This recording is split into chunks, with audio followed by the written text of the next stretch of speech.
మన పాలిస్తున్నటువంటి బ్రిటిష్ ప్రభుత్వం ఉందో ఆ ప్రభుత్వానికి వ్యతిరేకంగా అమెరికా దేశంలోని చికాగో నగరంలో ఏదైతే కార్మికులు తమ రక్తార్పణం చేసి సాధించుకున్నటువంటి చట్టాలు ఉన్నాయో ఆ చట్టాలని ఇవాళ మన పాలకులే మన్ని పాలిస్తున్నటువంటి పాలకులే ఈరోజు ఆ చట్టాలని మార్చి ఇవాళ వాళ్ళకు అనుకూలంగా నరేంద్ర మోడీ అంబానీ ఆదానికి అనుకూలమైనటువంటి చట్టాలను రూపొందిస్తూ ఉన్నారు.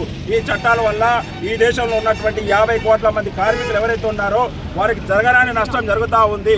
అయినా కూడా ప్రజల వైపు, కార్మికుల వైపు, యువతరం వైపు, ఈ దేశంలో ఉన్నటువంటి ప్రజల వైపు ఆలోచించకుండా మీరెంత చేసినా కూడా ఈరోజు మీ ధర్నాలు చేసినా, రొట్టెలెక్కినా, ఏది చేసినా మేము మాత్రం కార్మిక వ్యతిరేక 4 చట్టాలని కోళ్ళని మేము అమలు చేసి తీరుతామని చెప్పేసి నరేంద్ర మోడీ ఒక పక్క చెప్తా ఉన్నారు. ఇంకో పక్క తెలంగాణ రాష్ట్రంలో పోస్ట్ మెట్రిక్ ఆటో వర్కర్సు ఇవాళ 13 నెలలుగా వాళ్ళ జీతాలు లేక వాళ్ళు అడగ తినే పరిస్థితికి నిండబడ్డారు. కనీసం రేవంత్ రెడ్డి ప్రభుత్వం కూడా వారి వైపు సౌదీ తల్లి ప్రేమను కూడా చూపించకుండా ఇవాళ కనీసం 3-4 నెలల జీతాలు కూడా ఇవ్వకుండా వాళ్ళని ఇబ్బందులకు గురి చేస్తూ ఉంది. తక్షణమే వారికి కూడా జీతాలు ఇవ్వాలని చెప్పేసి భారత కార్మిక సంఘాల సమైక్య ఐఎఫ్టీ డిమాండ్ చేస్తూ ఉంది. అదేవిధంగా రేపు ఏప్రిల్ 1వ తారీఖు నుండి 4 లేబర్ కోడ్లు అమలవుతున్నాయని చెప్పేసి నరేంద్ర మోడీ ప్రభుత్వం చెప్తా ఉన్నారు.